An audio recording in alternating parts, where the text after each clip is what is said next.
ya hemos visto que hay toda una preparación en esta etapa en la que Jesús llega ya al final del camino.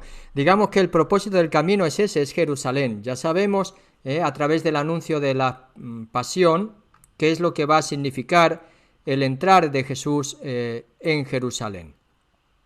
Ya hemos visto que todas las señales de echarle encima sus mantos, de sentarse de Jesús sobre el burro y el asno. Muchos lo alfombraban el camino con sus mantos, otros con manojos de hierbas.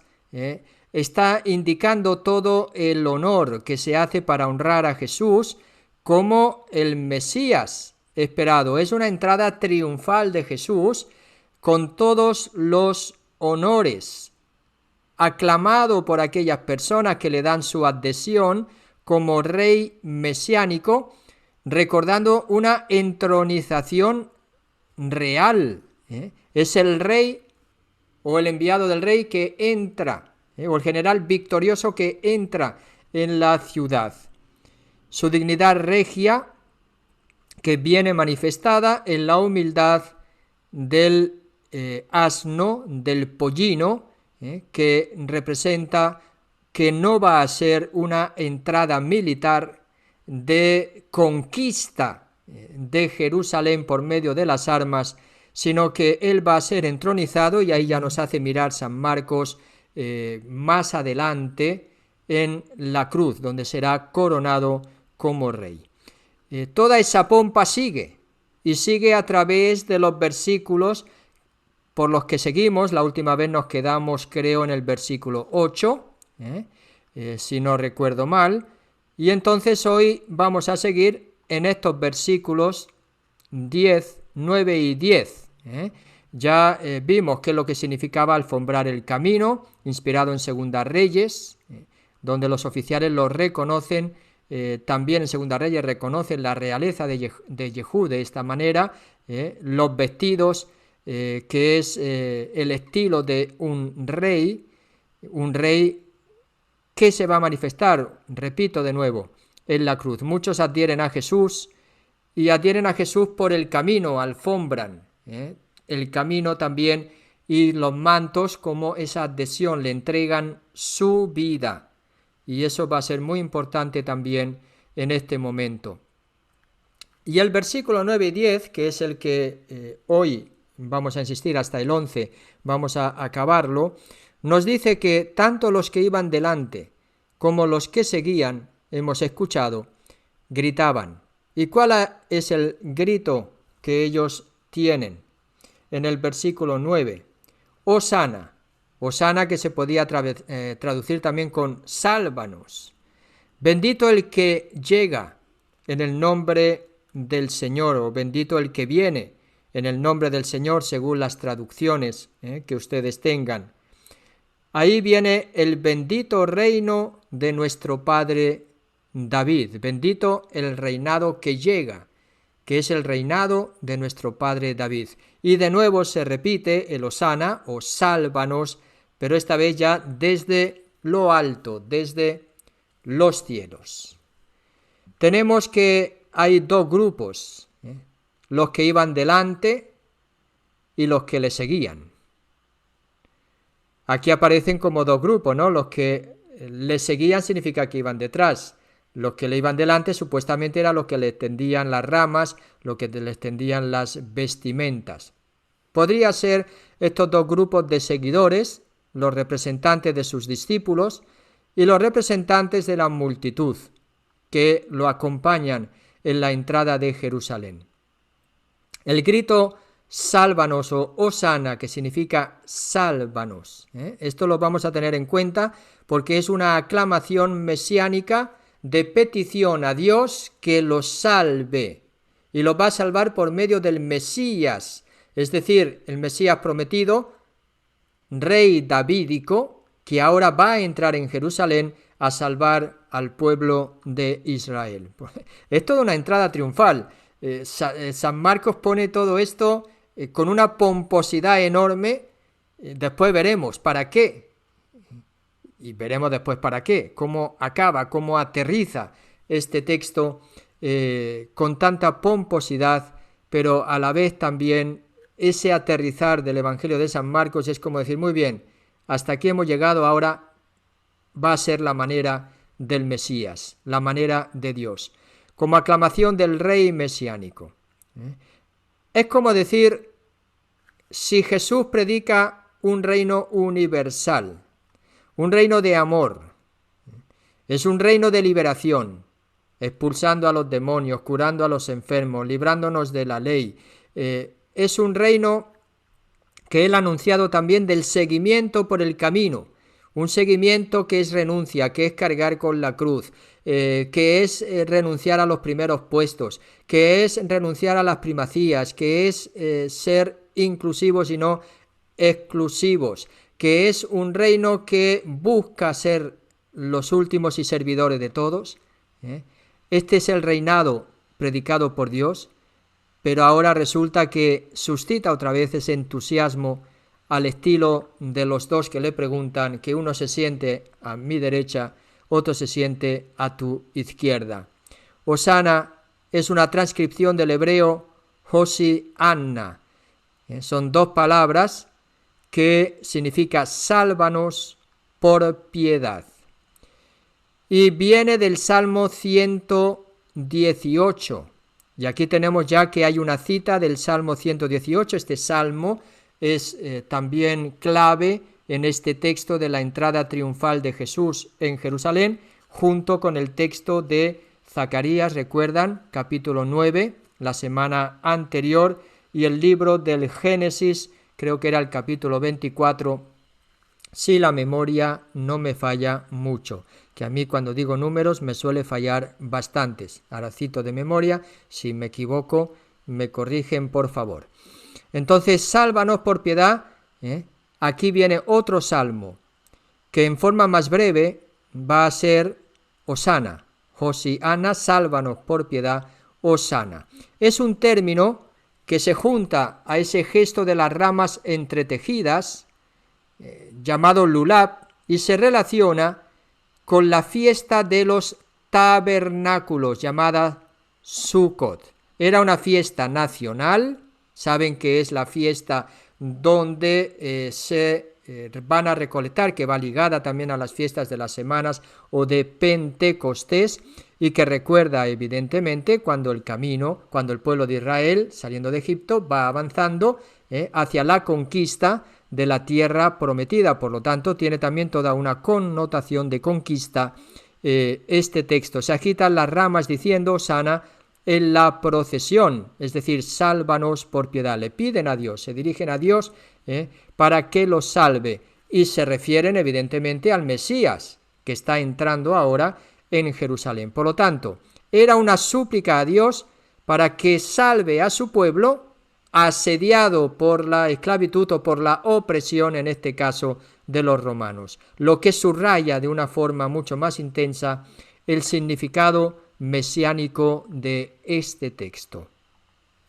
Bendito, dirán, el que viene en el nombre del Señor. Y seguimos con la alusión al Salmo 118, en este caso el versículo 26a, que sería la conclusión de los salmos que se llamaban los salmos de Hallel.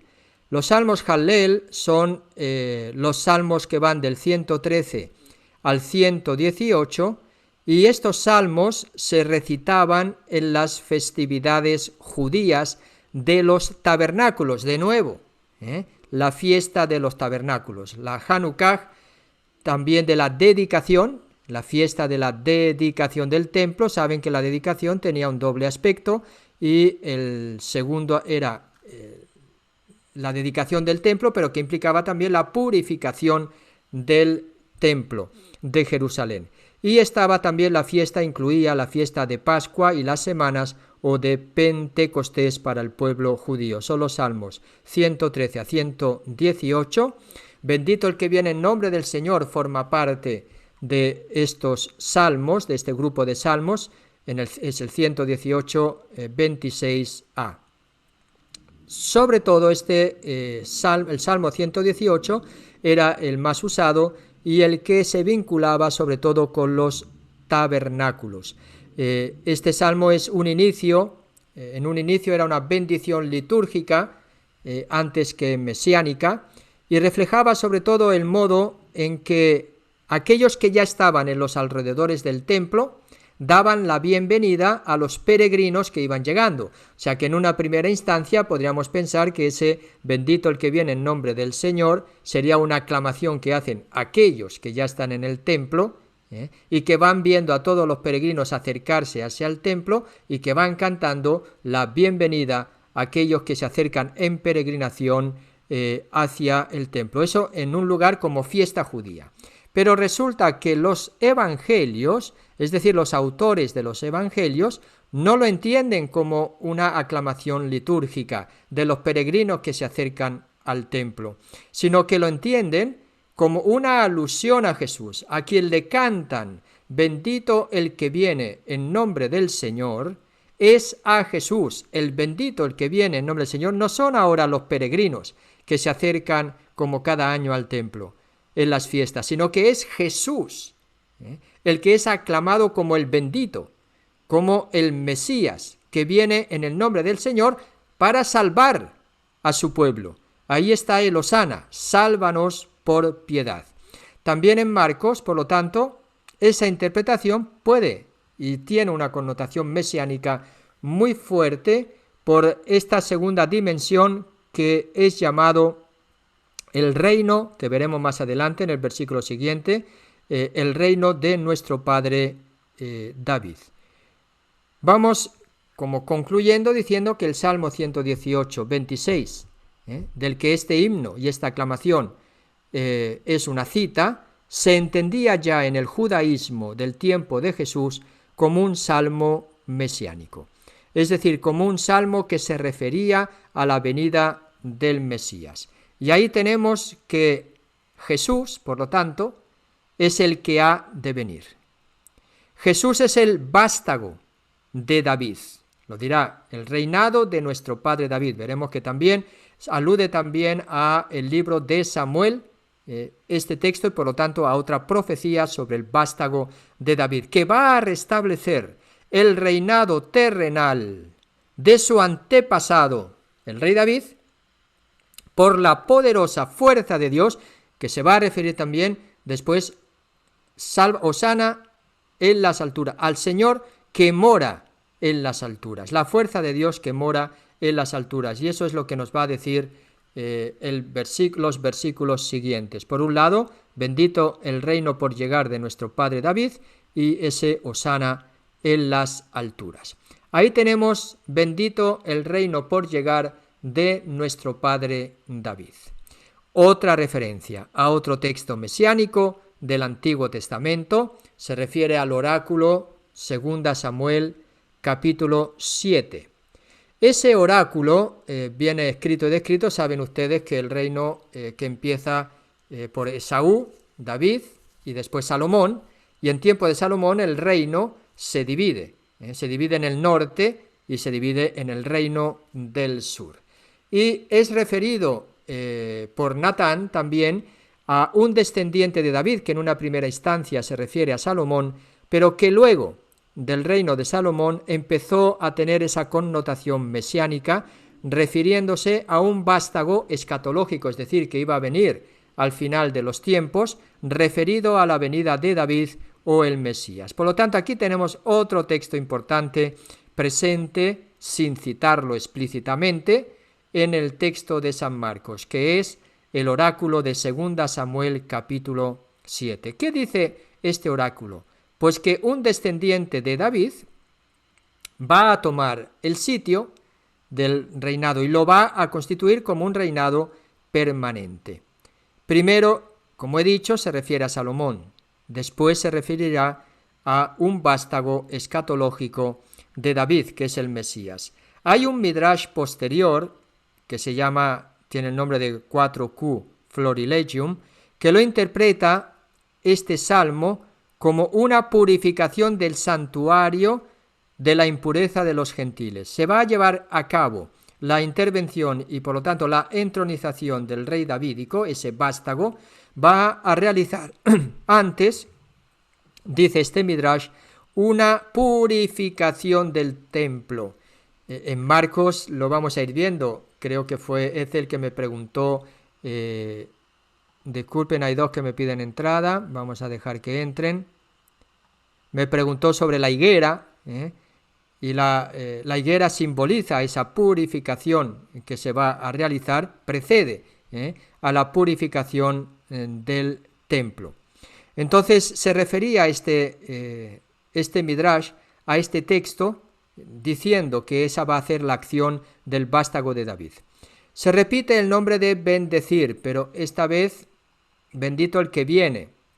Y esa bendición aparece también en 2 Samuel 7:29 y aparece también el Hijo de Dios en este salmo de 2 Samuel 7:14. Ya sabemos que el Evangelio de San Marcos ha presentado a Jesús como el bendito, el Cristo, el Mesías, el ungido, Hijo de Dios. Hijo de Dios. Y entonces ese Padre David, bendito el reino por llegar de nuestro Padre David, significa que es el Hijo. No es el Hijo de David el que viene, es bendito. El por llegar de nuestro Padre David es Jesús, pero Jesús no es hijo de David, como nos dirá San Marcos, sino que Jesús es ¿quién? Hijo de Dios. Al que se refiere también este texto, refiriéndose a Samuel en 2 Samuel 7:14. Hosana en las alturas. Y ese Hosana en las alturas nos está también relatando a quién va esta invocación. De nuevo, una petición de salvación, pero una salvación que ahora se pide al Dios de las alturas. En las alturas también está la ciudad santa, Jerusalén, que simbólicamente está representando al cielo, porque el templo que se encuentra en la ciudad santa, Jerusalén, en las alturas, es el lugar donde Dios mora en medio de del pueblo. Por lo tanto, ese Hosana en las alturas, sálvanos Dios de las alturas, va a significar también, o está aludiendo al cielo como el lugar en el que Dios mora y al que se está invitando, aclamando, suplicando para que envíe su poder salvífico. En otras palabras, podríamos decir, sálvanos tú que estás en las alturas.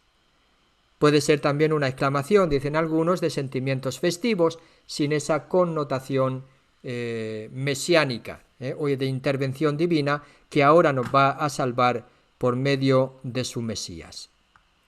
Tenemos con toda esta festividad, con toda esta carga solemne, y ahora resulta que tanta fiesta, tanta carga, tanto esplendor, tanta majestad, tanta dignidad, tanto esperar, y ahora dice, bueno, ya llegó la hora, ya está la fiesta, ya estamos salvados, y dice que Jesús entra en Jerusalén, se va al templo, y después de revisarlo, dice, mirando a su alrededor, después de revisarlo todo, dice, mirando a su alrededor, siendo ya tarde, se va con los 12 a Betania. Uno se queda como decepcionado. Era el momento de hacer algo. Y este final, que realmente es decepcionante, después de tanta expectativa, va a hacer que todo, vamos a decirlo así, el montaje mesiánico, construido en torno a la figura de un Mesías davídico, triunfante que va a salvar por la fuerza, se desmorona, como decimos, de la noche a la mañana, repentinamente, con la mirada de Jesús, que en el camino después sí, va a maldecir la higuera y después se va a realizar la purificación del templo. Pero por ahora Jesús se marcha. Y ahí lo dejamos, tan decepcionante como lo pone narrativamente San Marcos, tan decepcionante, voy a acabar yo diciendo, se acabó. Colorín colorado, este cuento se ha acabado. Aquí ya no hay más fiesta, aquí ya no hay más manto, aquí ya no hay más gritos, aquí ya no hay más, porque lo que quiere Jesús ahora es ponernos su manera. Esa es la nuestra. Muchas veces es la que nosotros le pedimos a Jesús que sea. Esa es la nuestra, como quisiéramos nosotros que fuera. Sin duda es un texto muy rico, ¿eh? Es un texto muy rico que vale la pena meditar, contemplar, pero a nivel de mensaje yo creo que también es muy importante. Sí es el Mesías, sí es el enviado, pero nos va a hacer entrar en un drama, nos va a hacer entrar en el drama de la pasión. Más adelante, no sin antes, ¿verdad? Eh, con unos gestos y con unas parábolas, también parábolas que se van a referir a apocalípticas y del final de los tiempos, y algunas enseñanzas previas que son las que nos van a conducir dentro de lo que es la pasión de Jesús. Así que por hoy dejamos esta entrada de Jesús en Jerusalén para que ustedes la mediten, la piensen, la estudien y sobre todo la hagan pasar a su corazón.